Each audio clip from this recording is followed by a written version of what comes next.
Bilindiği gibi buğday ve arpa gibi tahıllar hasat edildikten sonra tarlada kalan köklü saplara biz anız diyoruz.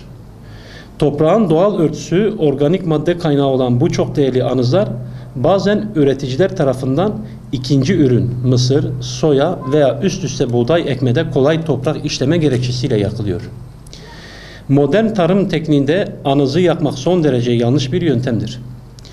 Yakma sonucu karşılaşılan zararların çoğunu telafi etmek ise mümkün değildir. Anız yakmak toprağa, çevreye sürdürülebilir tarımın gerçekleşmesine vurulan en büyük darbedir. Anız yakıldığında toprak yüzeyinde 252 santigrat derece bir sıcaklık meydana gelmektedir.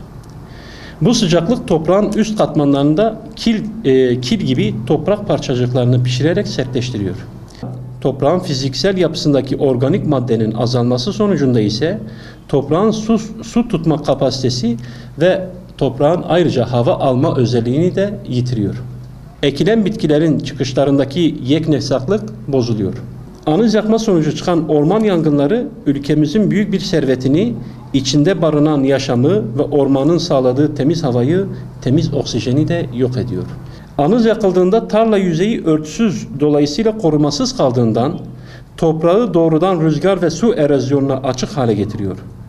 Hububat hasatları biçer döverle toprak yüzeyine yakın yapılmalıdır. Hasat sonrası parçalanma ve çürümeyi kolaylaştırmak için sapları parçalayıcı bir alet kullanarak anız toprağa karıştırılmalıdır. Anızların daha çabuk parçalanıp ayrışarak organik maddeye dönüşmesini sağlamak amacıyla kalan sapın yaklaşık %1'i oranında azot dengeleme gübresi verilmelidir.